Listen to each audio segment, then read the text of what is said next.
A paz do Senhor, irmãos. Tudo bem com vocês? Tudo na graça?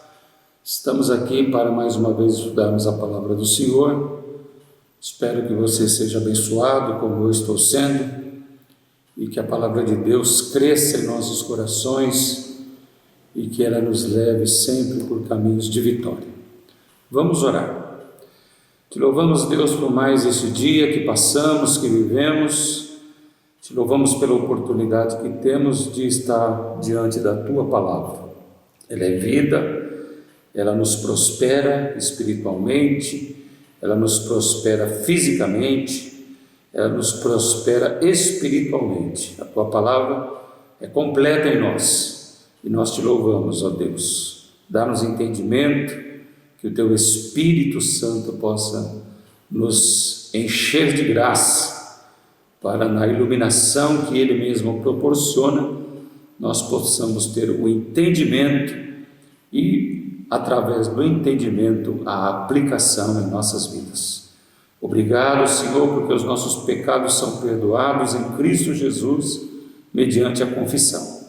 E nós cremos que estamos já sendo perdoados, porque estamos confessando, crendo na obra redentora, no sangue derramado na cruz do Calvário.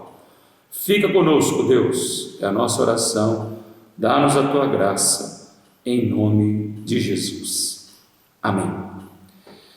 Nosso estudo hoje nós vamos dividi-lo em duas partes. Hoje eu vou fazer uma parte e na semana que vem a outra parte, no estudo sobre a igreja em Pérgamo, a carta escrita pelo apóstolo João, a revelação de Cristo às igrejas da Ásia, e nós vamos estudar hoje a carta direcionada para a igreja que está na cidade de Pérgamo.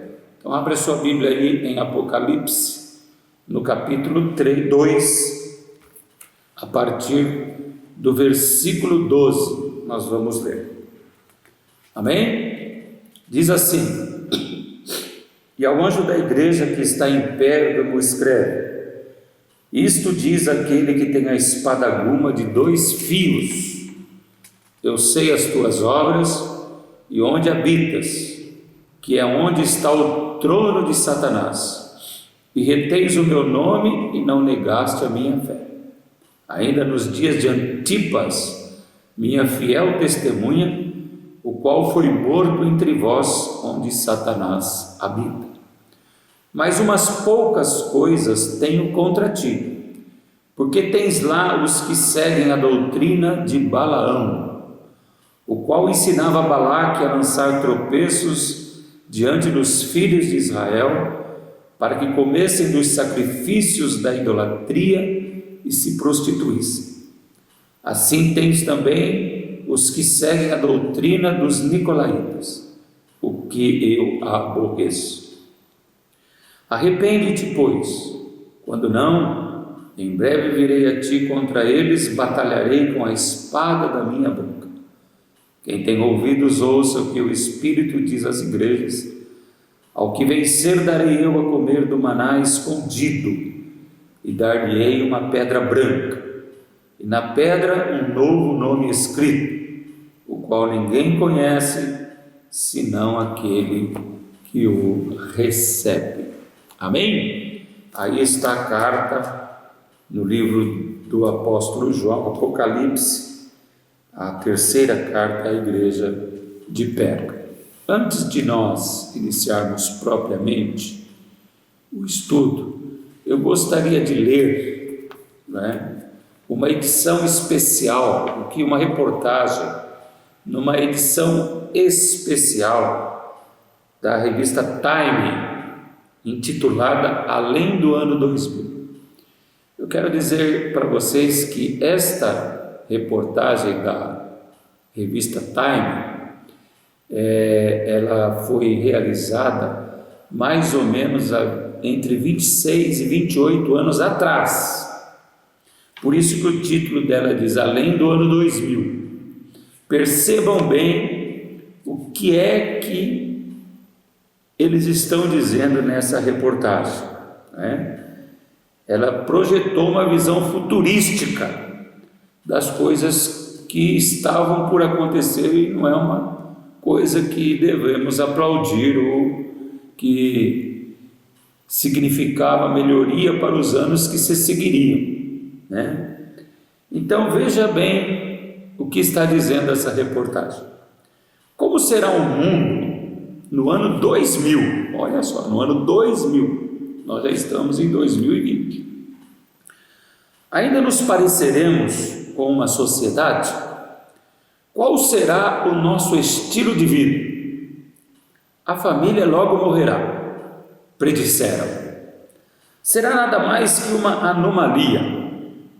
Casamentos serão substituídos por monogamias sucessivas. Por ser tão comum, o divórcio será tido como normal. Alguns contratos de casamento terão cláusulas firmando o término automático da união em data previamente marcada. Veja só, irmãos, há quase 30 anos atrás. Os casamentos homossexuais tornar-se-ão mais corriqueiros, tanto entre homens com homens e mulheres com mulheres.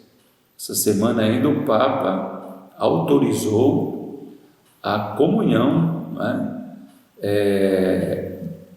de pessoas do mesmo sexo, a união civil entre pessoas do mesmo sexo.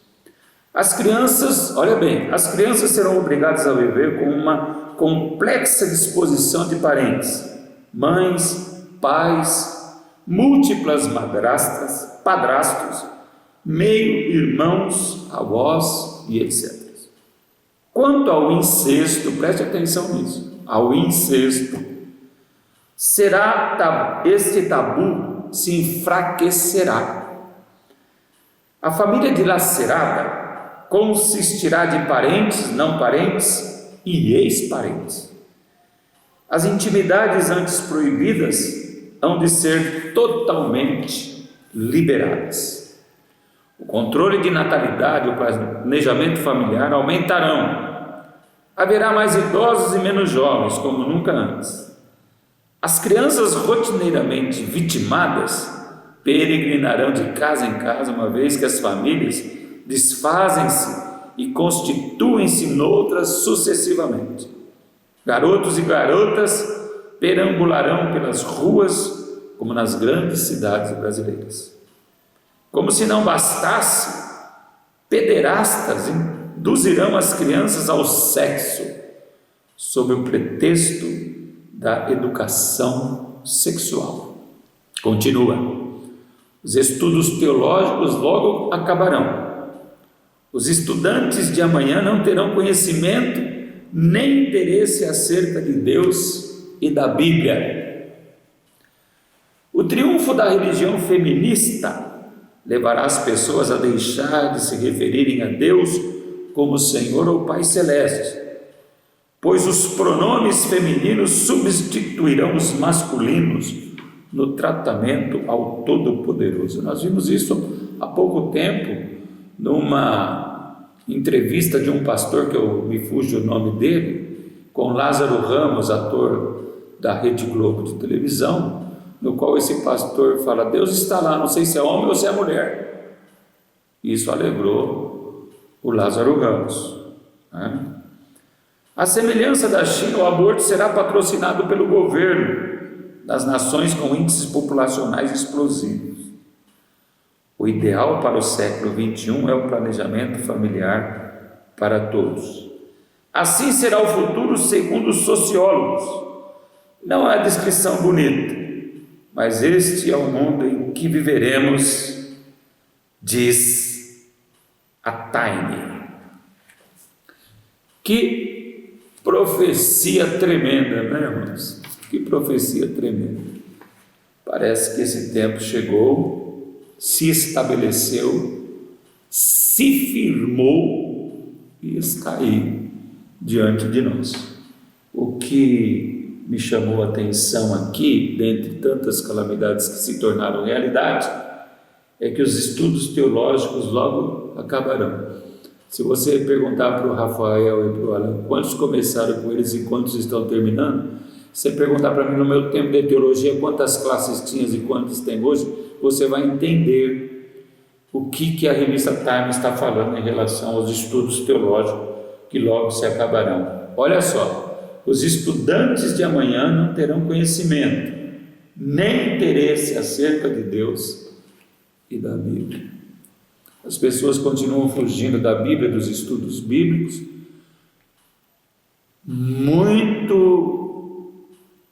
com uma volúpia muito grande. As pessoas estão com comichão nos ouvidos, elas não querem ler mais a Bíblia, elas não querem ouvir mais a respeito da Bíblia, porque isso lhes traz um certo confronto, e ninguém quer ser confrontado. Então vamos aqui, eu gostaria de deixar para vocês algumas considerações sobre Pérgamo, para que a gente possa entender em que sentido a melhor compreensão do que João está escrevendo. Então vamos a essas considerações na igreja em Pérgamo. Pérgamo ficava localizada a 55 milhas, isso significa 88 quilômetros e meio, né, ao norte de Esmirna, e ficava aproximadamente 20 milhas do mar Egeu, que corresponde mais ou menos a 33 quilômetros do mar Egeu. Era a capital da província romana na Ásia Menor. Desta cidade de Pérgamo é que o imperador governava.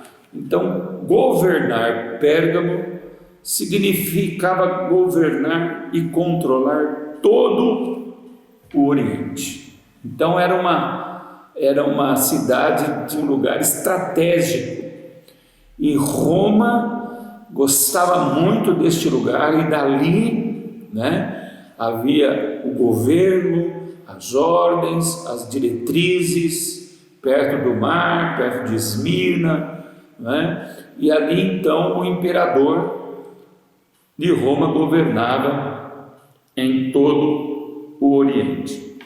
Era uma cidade extremamente idólatra, irmãos. Cada deus tinha um templo lá. Cada deus tinha um templo. E no ano 29 a.C., para vocês perceberem a idolatria em Pérgamo, foi construído o primeiro templo em tributo a César. Foi em Pérgamo, 29 anos antes de Cristo, que foi levantado o primeiro templo em tributo a César. Incenso era queimado diariamente a este imperador. Enquanto os outros deuses recebiam incensos anuais, cotidianamente eram oferecidos a César incenso. Então, estar em Pérgamo significava estar em adoração, em tributos a César todos os dias. E isso era uma grande dificuldade para os cristãos de Pérgamo. Lá em Pérgamo havia uma regra, uma lei, que dizia que se você quisesse servir outro Deus, porque tinha muitos templos lá, não tinha problema, desde que você tivesse César como maior, e você declarasse que César era o Senhor, que César era Deus, né? Então eles não ligavam de que os habitantes de Pérgamo tivessem outras divindades, desde que César fosse o maior. E isso se tornou um problema para os crentes de Pérgamo, porque eles não podiam dizer que César era Senhor. Eles tinham que dizer que só Cristo é o Senhor. Eles não podiam ser como os outros adoradores, adoravam seus deuses e adoravam a César também. Não, com os cristãos, só Jesus é o Senhor. Então, nós temos aí o primeiro grande problema da igreja, que morava numa cidade extremamente idólatra, que tinha vários templos a vários deuses e que, em suma, na realidade, eles adoravam a César mais do que todos os outros. Então, eles já tinham essa dificuldade, porque não era admitido, em hipótese alguma, que outro Deus viesse ser adorado mais do que o próprio César. As montanhas ao redor de Pérgamo, 1000 metros de altura, eram levantados esses templos e muitos santuários a todas as outras divindades. Olha só quantos deuses nós podemos contar em Pérgamo: Zeus, Atenas, Dionísio e Asclépio. Eram os maiores, além de César. Então eu vou repetir: cada um desses deuses tinha um templo. Zeus, Atenas, Dionísio e Asclépio estavam lá nos seus templos, sendo adorados por todas as pessoas. Vinham pessoas de todos os lugares para adorarem os seus deuses, e mais o templo de César. Então nós podemos contar cinco templos. Uma cidade extremamente idólatra. Então eu queria passar uma informação para você a respeito de Dionísio. Escute só: deus grego da natureza, da fecundidade, da alegria e do teatro, deus do libido. Imagina um monte de homem que subia nesse templo, porque ele era o deus da virilidade também, né? É chamado também o deus grego do vinho e das festas. Este era Dionísio. Então lá, deus grego da natureza. Atenas, quem era Atenas? Não era só a cidade, hein? Era a deusa grega da sabedoria e das artes, chamada pelos romanos de Minerva, linda, virgem e guerreira. Os romanos chamavam Atenas, a rainha grega da sabedoria e das artes, de Minerva. Eu acho que você talvez tenha já ouvido sobre isso. Zeus, a maior das deidades romanas, né? Um gigantesco altar foi construído em Pérgamo a ele em forma de trono, em forma de trono. Então Zeus tinha um altar lá em Pérgamo, e esse altar tinha a forma de trono. Nós vamos ver logo a seguir, né, quando entrarmos realmente no estudo, porque que a palavra do Senhor diz que onde há o trono de Satanás, né?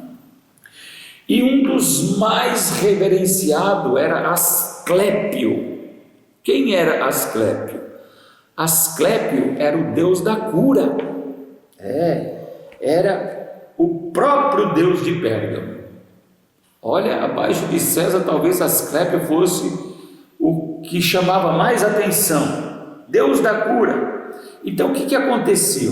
As pessoas em Pérgamo eram encorajadas a irem ao templo de Asclépio e se deitarem no templo, para que aí eles colocavam várias víboras, cobras, né, serpentes, rastejando no templo de Asclépio, e aquelas pessoas eram encorajadas a entrarem, a se deitarem, e as cobras passeavam por cima delas, porque eles acreditavam que o toque das víboras lhes curariam as enfermidades. Por isso que Asclépio é o deus da cura. Vem de lá o símbolo da medicina. Você sabe que existe uma haste com uma serpente enrolada, né? Nessa haste é o símbolo da medicina, que dá a conotação a Asclépio, o deus da cura. Olha só que interessante. Você teria coragem de deitar num templo e deixar as víboras tocar em você, passear por você, acreditando que elas tinham toques curadoras, né? Então eles criam que o toque das víboras eram curadores. Veja só, irmãos, onde está a igreja, localizada a igreja, né?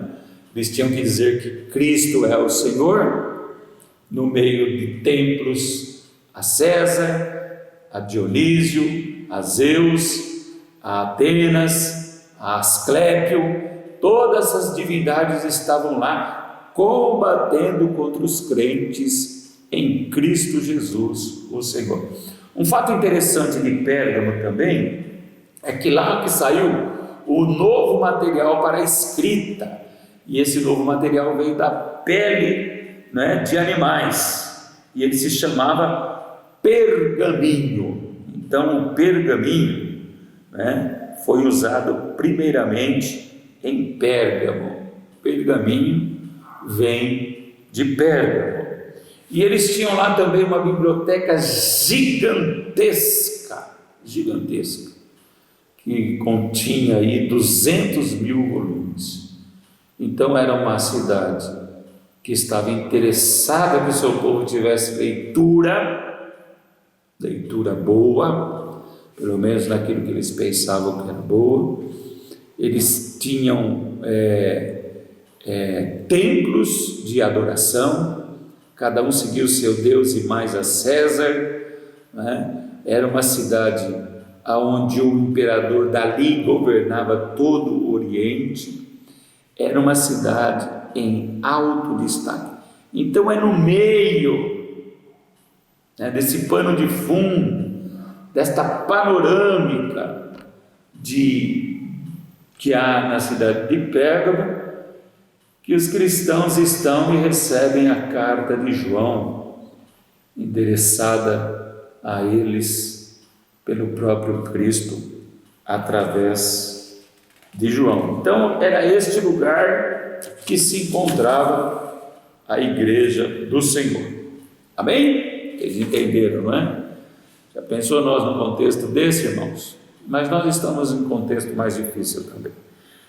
Então vamos começar a perceber aqui, porque em cada uma das cartas às igrejas Jesus se apresenta de uma maneira. E aqui no versículo 12 ele diz: ao anjo da igreja que está em Pérgamo escreva: isso diz aquele que tem a espada aguda de 2 fios. Por que é que ele se dirige dessa maneira? Dizendo que ele é a espada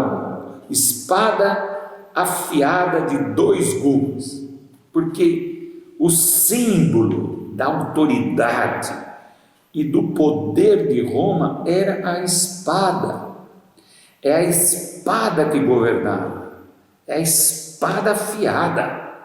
A espada representava todo o poderio de Roma, a espada representava toda a ascensão do Império Romano, a espada representava todo o status, todo o reinado de Roma.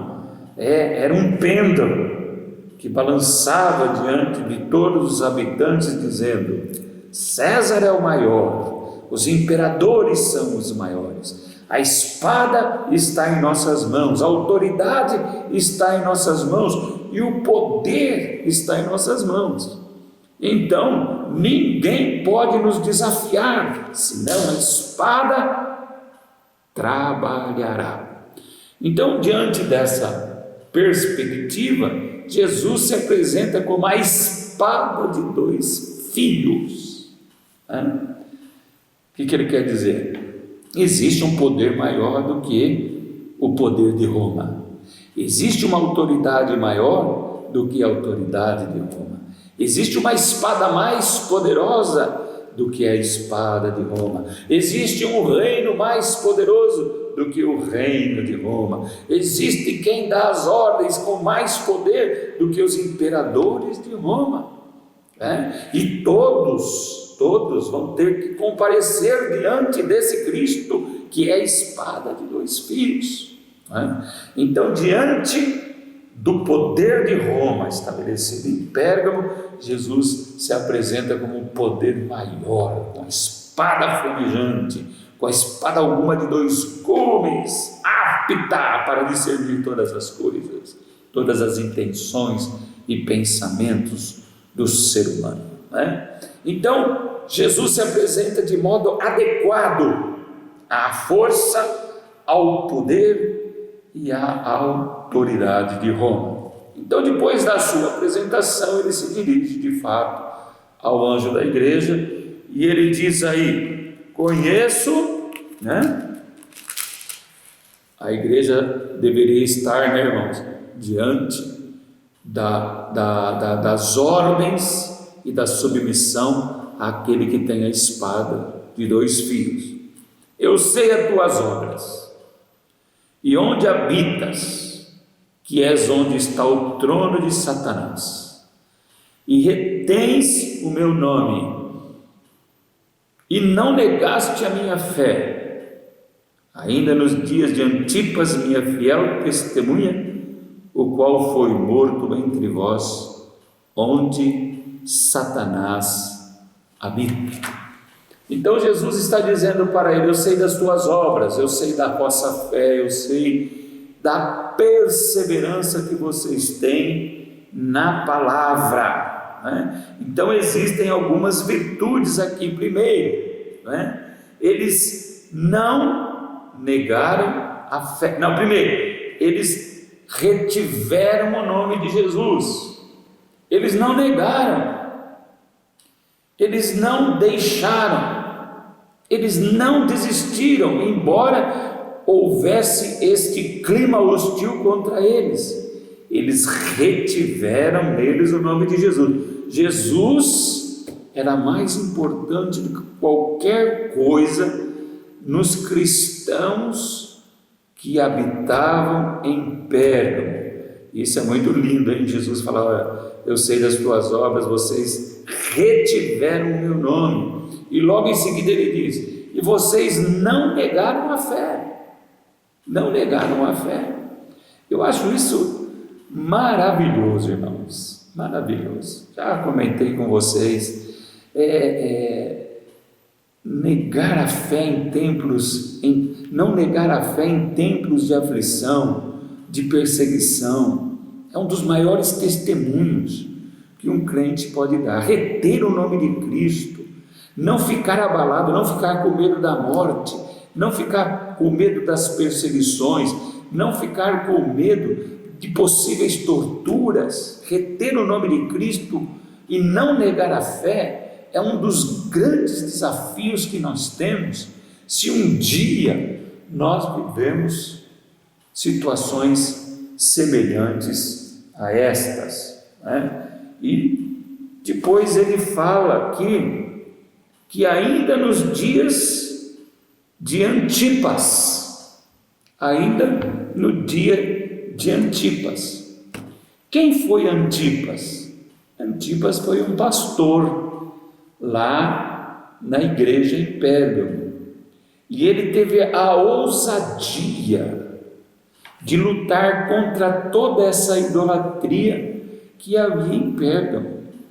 Ele foi um desses que reteve o nome de Cristo e não negou a fé, né? E por isso ele foi perseguido, foi preso e foi morto por causa da sua fé.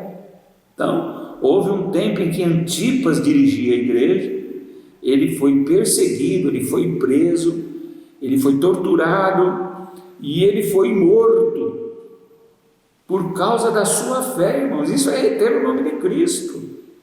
E Deus chama Antipas de fiel testemunha. Que maravilhoso Deus olhar para um ser humano que reteve o seu nome, que não negou a sua fé, e chamar esse ser humano que se tornou filho, evidentemente, de fiel testemunha. Então Deus já começa a falar comigo. Deus vai olhar para mim e me achar também uma fiel testemunha, mesmo em tempos de aflição, mesmo em tempos de perseguição. Deus vai olhar para mim e vai ver que eu estou retendo o seu nome. Deus vai olhar para mim e vai ver que eu não estou negando a minha fé. Deus vai olhar para mim e vai perceber que eu terei ousadia para enfrentar os inimigos de Deus, olhando para aquele que tem a espada de 2 fios nas mãos. E tudo isso aconteceu, irmãos, e aqui que eu vou parar, que ele diz: aonde Satanás habita. Pérgamo era uma cidade que Satanás gostava de estar. Ele não é onipresente. Ele vai para Esmirna e volta para Pérgamo. Ele vai para Filipos e volta para Pérgamo. Ele vai para Sardes, para Tiatira, para Filadélfia, para Laodiceia e volta para Pérgamo. E lá está o trono. Então, irmãos, aqui diz, olha, onde está o trono de Satanás? Lembra-se que fizeram um trono, um altar a Zeus em forma de trono. Então, há de se pensar que o texto diz, né? O trono de Satanás é o trono de Zeus. E a igreja está então nessa perspectiva aqui. A igreja está lutando contra a hostilidade de todos aqueles que odeiam o Evangelho. Ela está lutando contra todo o ódio de Satanás, a ponto de serem levados à morte, como foi Antipas, fiel testemunha do Senhor Jesus. Então estão aí as virtudes da igreja em Pérgamo. Mas logo depois que Jesus fala das suas virtudes, que conhece as suas obras, que eles retiveram o nome, que eles não negaram a fé, que falou de Antipas, fiel testemunha, então Cristo vem colocar para eles algumas falhas que existem na igreja. Versículo 14: mas umas poucas coisas tenho contra ti, porque tens lá os que seguem a doutrina de Balaão, o qual ensinava Balaque a lançar tropeços diante dos filhos de Israel, para que comessem dos sacrifícios da idolatria e se prostituíssem. Irmãos, o que é ser adepto à doutrina de Balaão? O que significa que Jesus está dizendo a respeito desta grande falha que existia na igreja em Pérgamo? Mas me chama a atenção Jesus dizer: tenho poucas coisas. Não precisa ser muita coisa que Deus tenha contra nós. Se ele tiver uma pequena causa, já é fator, já é algo que deva me fazer temer e tremer diante dele. Tem algumas coisas, e uma delas era que eles toleravam pessoas que estavam dentro da igreja, que ensinavam a doutrina de Balaão.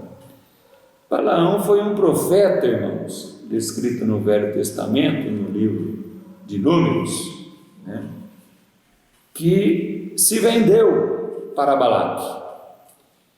Ele era extremamente ganancioso, né, e ele se vendeu, e Balaque conversou com Balaão e pediu para que Balaão, como profeta, amaldiçoasse o povo de Deus. E por 3 vezes Balaão tentou amaldiçoar o povo de Deus, mas nas 3 tentativas dele, Deus se revelou e ordenou para que, em vez dele amaldiçoar, ele abençoasse a Israel. Logicamente que isso acabou causando a ira de Balaque. Vocês sabem a história da jumenta que falou com Balaão. Deus usou até uma jumenta para falar com Balaão. Ele chegou até a espancar a jumentinha, coitada, né? De tão irado que ele ficou. Então, qual era esse perfil de Balaão? Aquele que por ganância quis lançar maldições contra o povo de Deus, mas que foi impedido pelo próprio povo, pelo próprio Deus. Balaão era mercenário, ele era famoso, ele era obstinado, ele foi salvo da morte por uma jumenta, foi dotado de ânimo dobro, eloquente em profecia, porém presunçoso ao tratar de alterar o plano divino.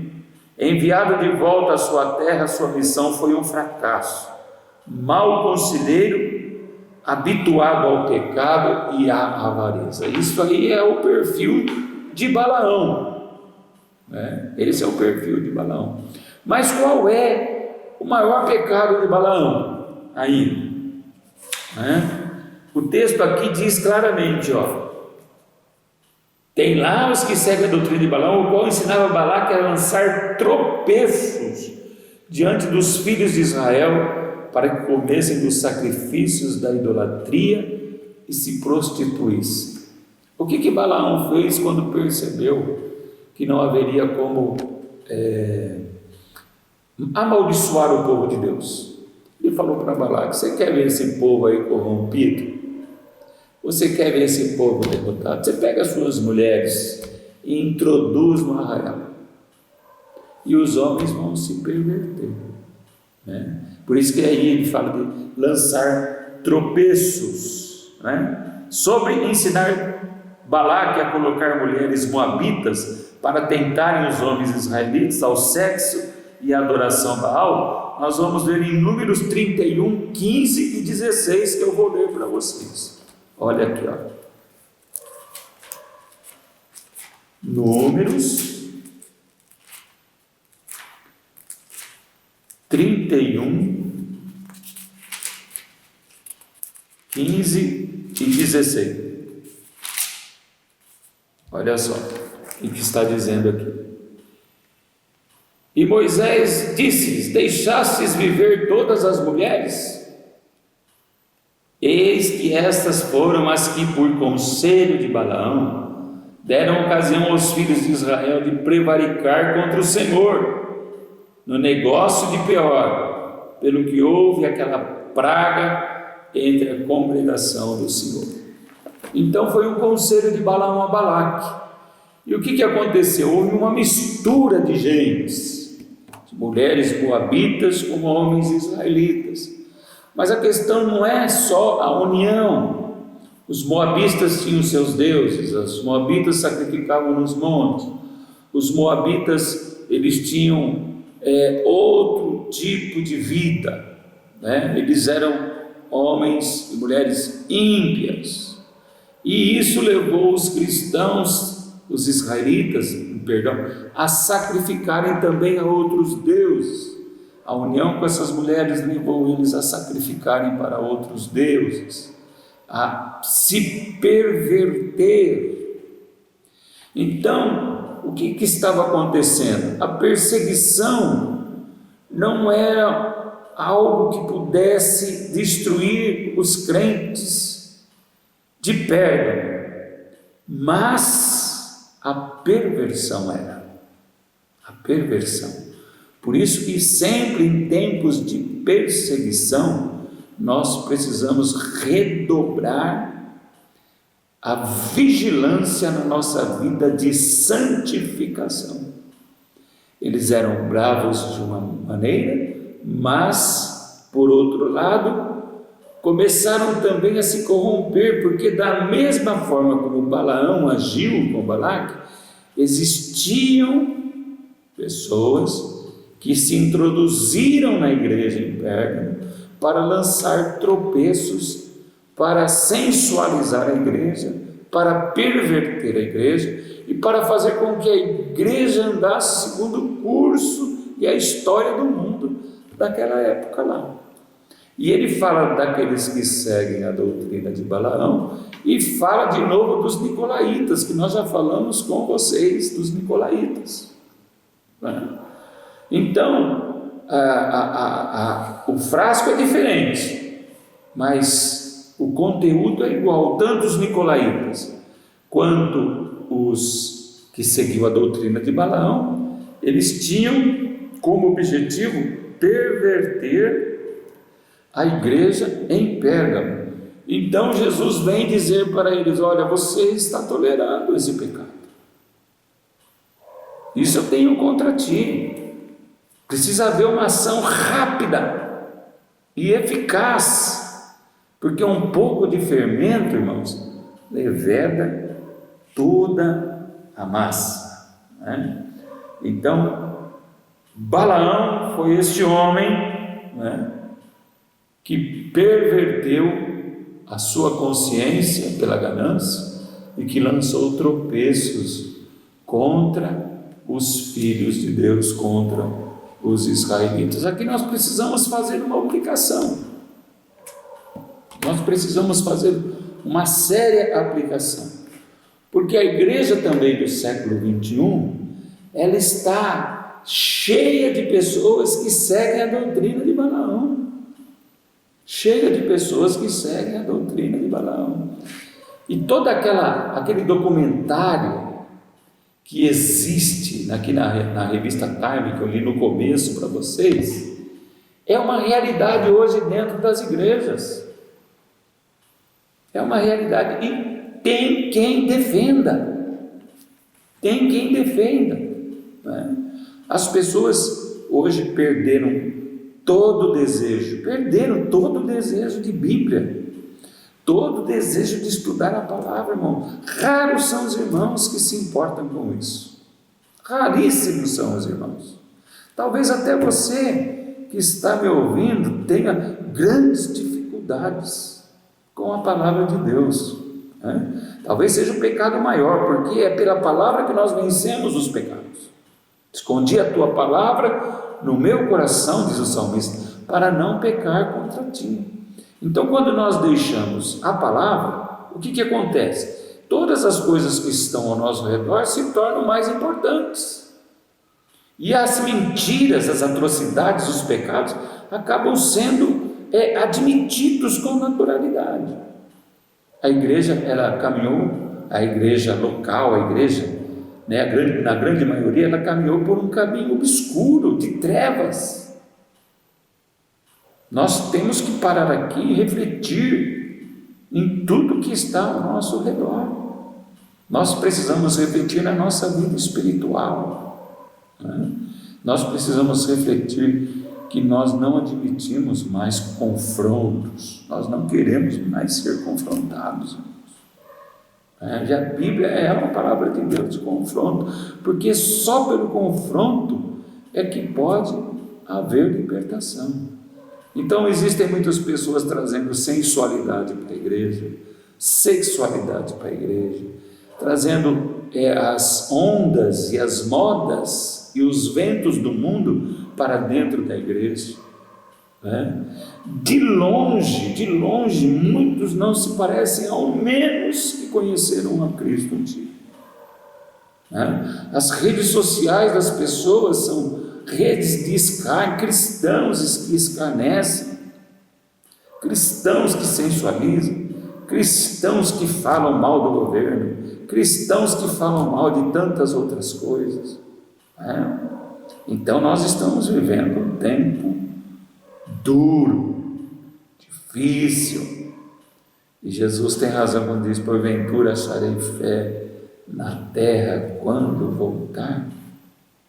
Então eu tenho que olhar para o meu coração e perceber, ver em mim se há algum caminho mau, se de alguma forma eu estou deixando meu coração ser levado pela glória deste mundo, pelo pecado que existe neste mundo, né? Nós vamos perceber e ver dentro da igreja as atrocidades contra a palavra, né? A palavra de Deus está tremendamente sendo confrontada nesses dias, né? Então vamos olhar com seriedade seriedade, porque todas essas coisas, no fim do versículo 15, diz Cristo: eu aborreço a doutrina dos nicolaítas, eu aborreço a doutrina de Balaão. Nós temos que ter a percepção, vamos repetir uma coisa muito importante, né? Nós temos que ter a percepção que Deus é santo, que jamais Ele vai ser cúmplice da glória do mundo, das coisas do mundo. Ele não é feito nós, né? Que Deus possa arder no nosso coração agora o desejo da santificação, o desejo da consagração, o desejo de olhar para dentro de nós e ver se nas nossas ações, nas nossas decisões, nós não estamos obedecendo a doutrina de Balaão.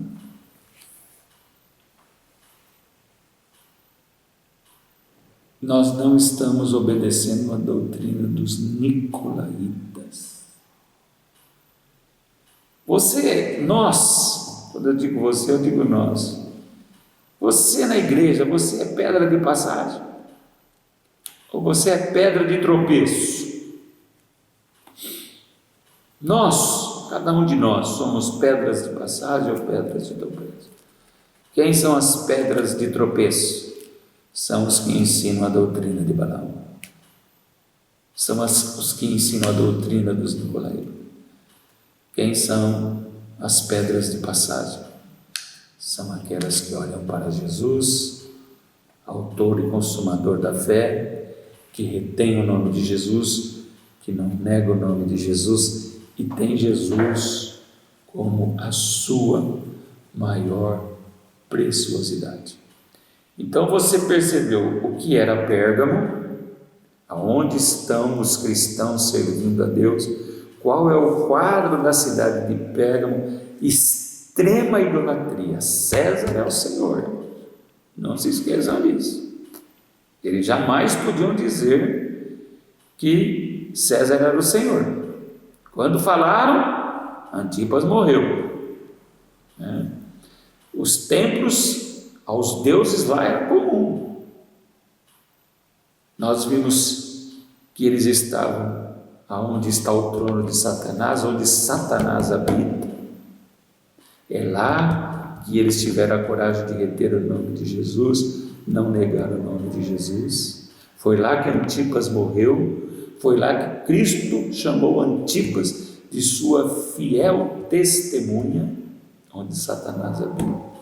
Mas foi lá também que Cristo falou: tenho poucas coisas contra vocês, porque tem aí os que suportam aqueles que são adeptos da doutrina de Balaão e da doutrina dos nicolaítas, que ensinam o meu povo a tropeçar, que ensinam o meu povo a pecar, que ensinam o meu povo a usufruir das coisas deste mundo, a se envolver com as coisas deste mundo, que ensinam o meu povo a estar na igreja e a estar no mundo, pé na igreja e pé no mundo.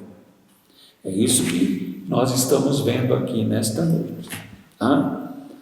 No próximo estudo, na próxima semana, nós vamos continuar a partir do versículo 16, quando Jesus o chama para o arrependimento por umas poucas coisas só que ele tinha contra eles.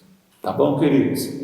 Então que Deus te abençoe hoje, que Deus te dê graça, e sexta-feira, se Ele nos permitir, estaremos de volta para dar continuidade ao estudo sobre a carta à Igreja em Pérgamo. Obrigado, Deus, por esta noite, obrigado pela companhia do Teu Espírito, obrigado pela companhia dos Teus filhos que estão aí junto conosco no estudo da Tua Palavra, e que nós possamos olhar para o nosso coração, rever os nossos pensamentos, rever as nossas ações e nos achar como fiéis testemunhas a Ti. Dá-nos a Tua graça, é a nossa oração em nome de Jesus. Amém. Deus te abençoe, meu querido irmão.